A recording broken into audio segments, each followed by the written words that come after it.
স্বর্ণলতা লিখেছেন তারকনাথ গঙ্গোপাধ্যায়। ষড়বিংশ পরিচ্ছেদ। শশীভূষণের নূতন বাড়ি। শশীভূষণের নূতন বাড়িতে গদাধরচন্দ্রের এক ভিন্ন বৈঠকখানা। সুন্দর একটি ছোট ঘর। ঘরের মেঝে জুড়ে একখানি শতরঞ্জি পাতা। শতরঞ্জির উপর তদপেক্ষা কিঞ্চিত ক্ষুদ্র একখানি গালিচা পাতা। গালিচাখানি জুড়ে তাহার উপর একখানি জাজিম পাতা। জাজিমের উপর একটি তাকিয়া। তাহার সম্মুখে দুইটা রূপা বাঁধা হুঁকা বৈঠকের উপর বসানো। তাকিয়ার পশ্চাৎ ভাগে একটি আলনার উপর ৩-৪খানি কোকিল পেড়ে সিমলায় ধুতি কোচানো, একখানি চাদর ও দুটি পিরান। আলনার নিম্ন থাকের উপর দুজোড়া জুতা ও আলনার ধারে একগাছি বেতের ছড়ি। আলনার অপর ধারে একটি আম্রকাষ্ঠের সিন্দুক। অদ্য গদাধরচন্দ্র এখনো এখানে বসিয়া কেন? এমন সময়ে গদাধরচন্দ্র তো কখনো বাড়ি থাকেন না। সূর্যদেবও অস্ত যাইতে থাকেন, গদাধরচন্দ্রেরও চক্ষু ফুটিতে থাকে। গদাধর একজন নিশাচর বলিলে হয়, কিন্তু আজই গদাধরের মুখ বিরস বিরস বোধ হইতেছে।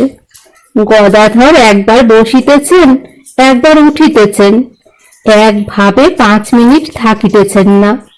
মাঝে মাঝে জানালা দিয়া রাস্তার দিকে দৃষ্টি নিক্ষেপ করিতেছেন। আজই গদাধর কাহারও আগমন প্রতীক্ষা করিতেছেন নাকি?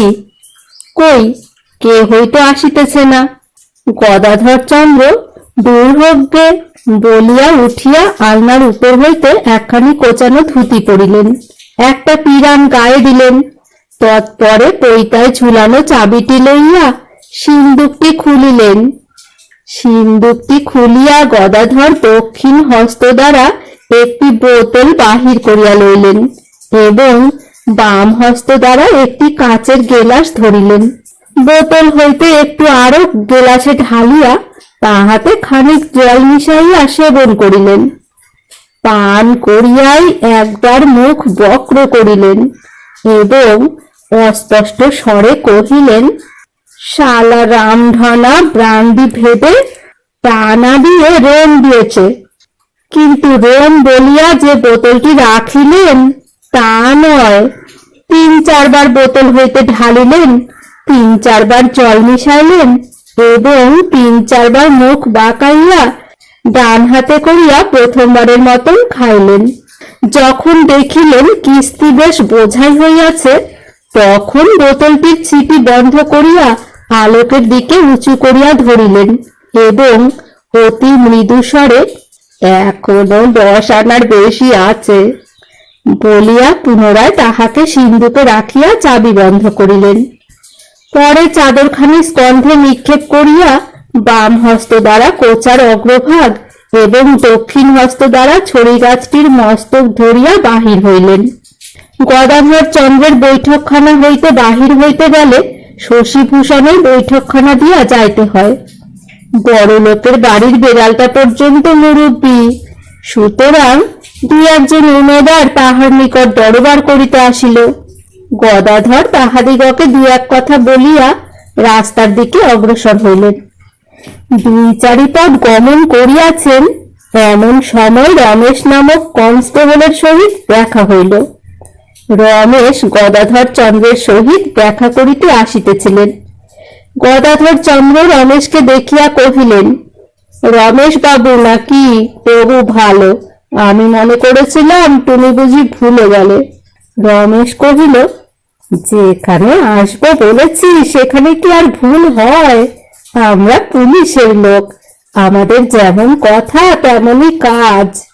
উভয় অল্পে অল্পে আসিয়া গদাধরের বৈঠকখানায় প্রবেশ করিলেন। গদাধর পুনরায় সিন্দুকের চাবিটি খুলিয়া বোতলটি বাহির করিলেন এবং খানিক জল ও আরক মিশাইয়া রমেশের হাতে দিলেন। রমেশ গেলাসটি হাতে লইয়া জিজ্ঞাসা করিল, কি রম, জল দিয়াছ নাকি? হ্যাঁ। তবে ওটা তুমি খেয়ে ফেলো, আমি পান্তা ভাত খেতে পারি না, আমরা পুলিশের লোক, গরম জিনিস নইলে আমাদের মুখে ভালো লাগে না। গদাধর সেই গেলাসটি সেবন করিলেন। রমেশ নিজের হাতে এক গেলাস ঢালিয়া নির্জলা খাইলেন। গদাধর বোতলটি আবার সিন্ধুকে রাখিয়া দিলেন। রমেশ কহিলেন, ছুটি দিচ্ছ নাকি? গদাধর কহিলেন, না, কি জানি, যদি কেউ আসে। ও ঢাকা ঢাকা ভালো। রমেশ কহিলেন, তবে আমি আর এক গেলাস একেবারে খাই। রমেশ কথা কার্যে পরিণত করিলেন।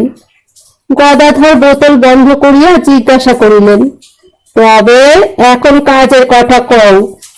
রমেশ কহিলেন, কাজের কথা যা বলেছি তাই। আমরা পুলিশের লোক, বেশি কথা কই না। গদাধর কিঞ্চিত ক্ষুণ্ণ হইয়া কহিলেন, দেখো দেখি ভাই, তোমার কি অন্যায়? আমি সকল করলাম, ঝুঁকি সমুদায় আমার। তুমি ভাই ফাঁকের ঘরে এসে অত চাইলে চলবে কেন?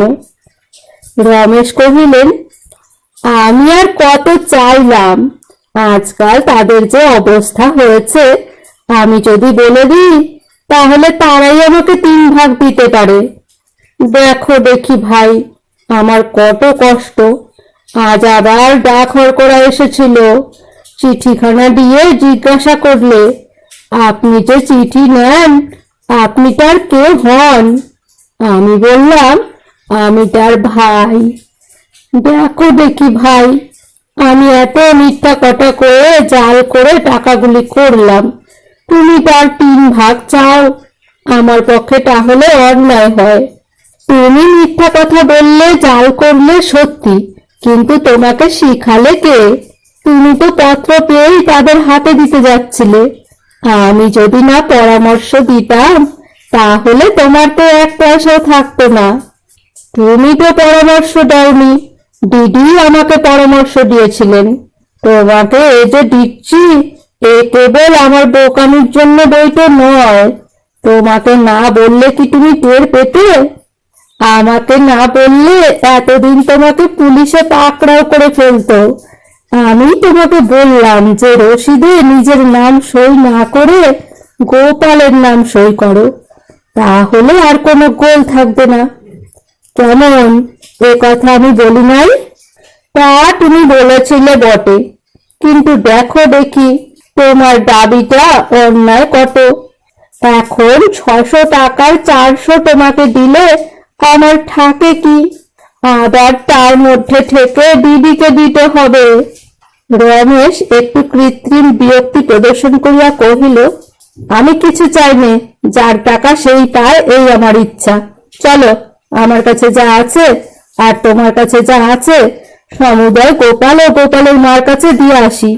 আমি ও টাকা চাই নে, কখনো চাইও নি।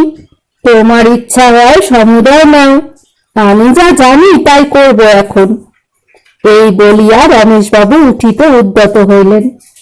গদাধর একটু হাসিয়া কহিলেন, রমেশবাবু চটলে নাকি? আমি তো ভাই চটবার কথা কিছুই বলি নাই। আচ্ছা, যার টাকা তাকে দেওয়া যাবে। এখন তুমি বসো, বোতলটা খালি করা চাইতো। রমেশ বসিলেন।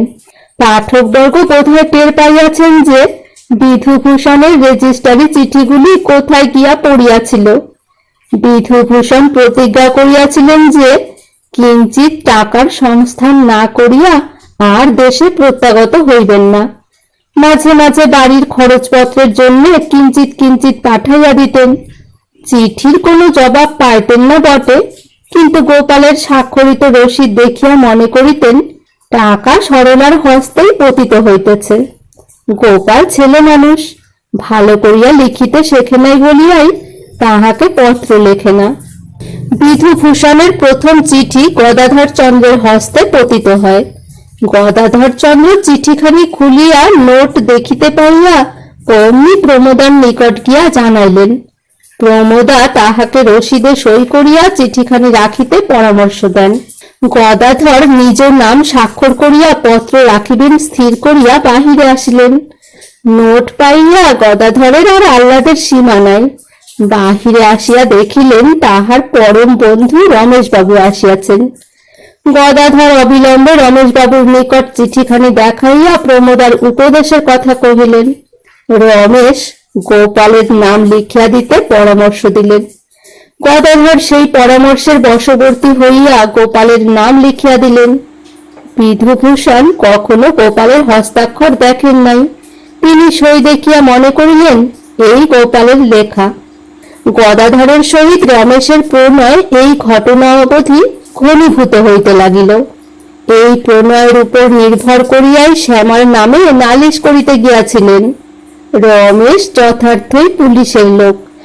অপর লোক উপস্থিত থাকিলে গদাধরের সহিত এইরূপ কথাবার্তা কহিতেন যে সহজে কেহ বুঝিতে পারিত না যে তাহাদের সহিত বড় অধিক প্রণয় আছে। যতবার রেজিস্ট্রারি চিঠি আসিয়াছে গদাধর হস্তগত করিয়াছেন। গদাধরেরা পুরাতন বাড়ি হইতে নূতন বাড়িতে আসিলে রমেশ হরকড়াকে নূতন বাড়ি দেখাইয়া বলিয়া দেয় ওই বাড়িতে সরলা থাকেন। ডাক মুন্সি ও খোয়ার রক্ষক এক ব্যক্তি, সে থানায় থাকিত। সুতরাং যখন রেজিস্ট্রারি চিঠি আসিত রমেশ জানিতে পারিত। তাবৎ কাল পর্যন্ত গদাধর ও রমেশ সমান ভাগ করিয়া টাকাগুলি লইয়াছেন। কিন্তু শেষ চিঠিতে বিধুভূষণ সত্বরে বাড়ি আসিবেন লিখিয়া দিয়াছেন। চিঠিখানি সকালবেলা পাইয়া পড়িবার সময় গদাধরের মুখ রক্তহীন হইয়া গেল এবং হাত কাঁপিতে লাগিল। পথদর্শনে হরকড়া মনে করিল কোন বিপদের সংবাদ আসিয়া থাকিবে। এই ভাবিয়া সে জিজ্ঞাসা করিল, গোপাল বাবু, এ কার চিঠি? হরকড়া গদাধরকে গোপাল বাবু বলিয়াই জানিত। গদাধর অম্লান বদনে উত্তর করিলেন, আমার দাদার। হরকড়া কহিল, খবর তো ভালো সব। গদাধর উত্তর করিলেন, ভালো। সেই চিঠি অবিলম্বে গদাধর রমেশকে দেখান। রমেশ যখন তখন বলিতেন, আমরা পুলিশের লোক।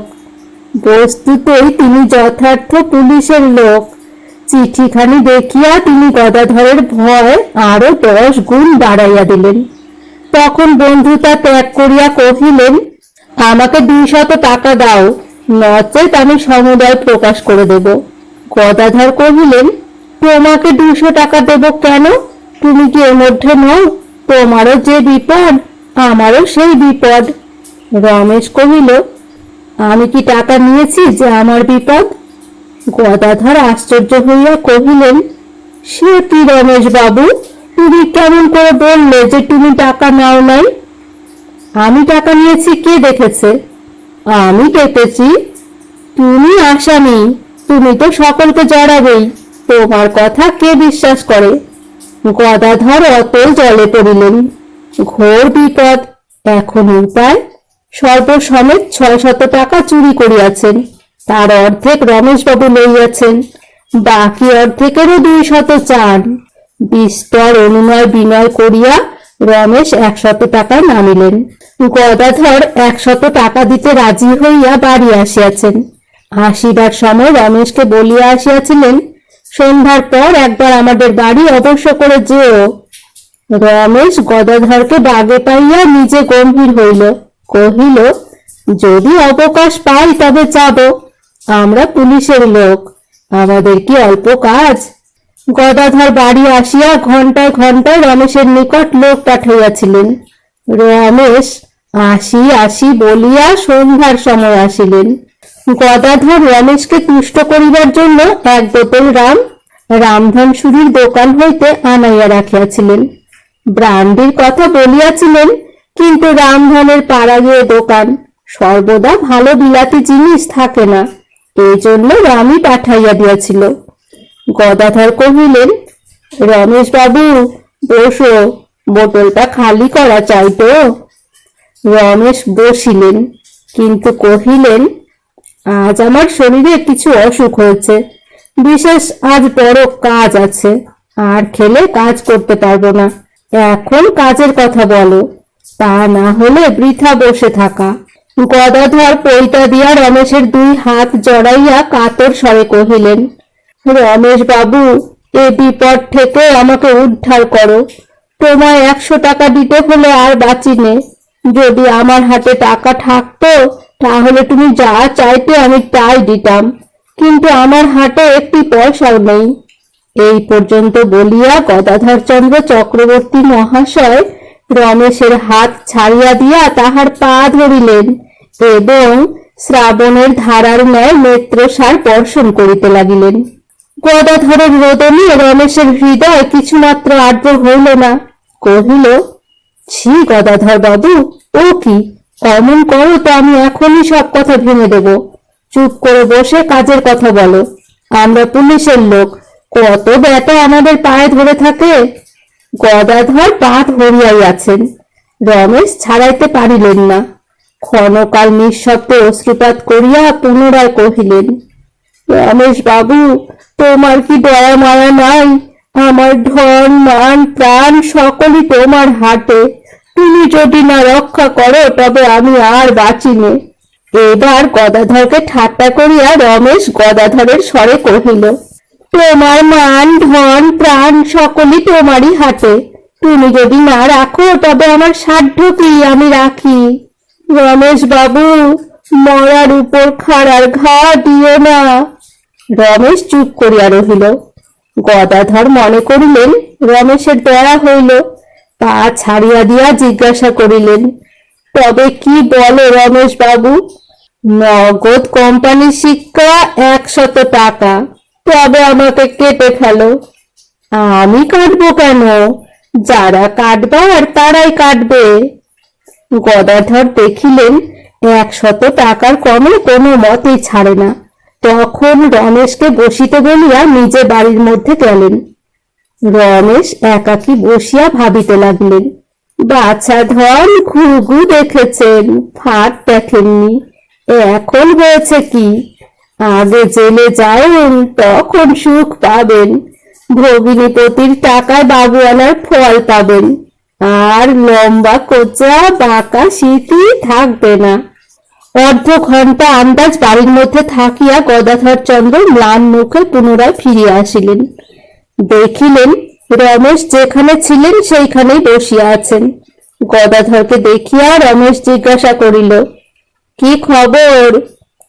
আর ভাই খবর, আমি তোমাকে বলেছি আমার হাতে 1 পয়সাও নাই। দিদির কাছ থেকে টাকা বের করা কি সহজ কথা? রমেশ গদাধরের কথা শেষ হইতে না হইতেই কহিল, কাজের কথা কি এখন বলো, ওসব কথা রেখে দাও, আমি আর দেরি করতে পারি না। জানো তো ভাই, আমরা পুলিশের লোক, কোনোখানে দুদণ্ড থাকবার জো নাই। একরকম জবাব পেলেই চলে যাই। পরের কাজে মিথ্যা সময় নষ্ট করা কি উচিত? রমেশের ধর্মশাস্ত্রে উত্তম জ্ঞান আছে। গদাধর কহিলেন, ভাই, বিশেষ কেঁদে কেটে বলায় দিদি দিতে স্বীকার হয়েছে। প্রথমে কিছুই দেবে না, তারপর 50 টাকা, তারপর আমি বলে করে আর মা অনেক কেঁদে কেটে 101 টাকা দিতে স্বীকার করিয়ে এসেছি। তোমার 100 টাকা আর ওই রমের দাম 1 টাকা। রমেশ কহিল, তবে টাকা আনো আজই, এক্ষুনি। তা তো হবে না। তা না হলে চলে কই? তোমার কাছে বলতো ভাই, তার দোষ কি? কারণ তোমার কথা সাক্ষীর মধ্যে গণ্য নয়। সকালবেলা ওই চিঠিটি শুনে অবধি আমারও গা কাঁপছে। বলা যায় না, ফৌজদারির হাঙ্গাম কোথা থেকে কোথায় যায়। আমার ইচ্ছা করছে আমি আগে প্রকাশ করি, তাহলে আমি তো বেঁচে যাব। হয়তো এতক্ষণ বলে ফেলতাম, তা তোমার বিস্তর অনুরোধে বলি নাই।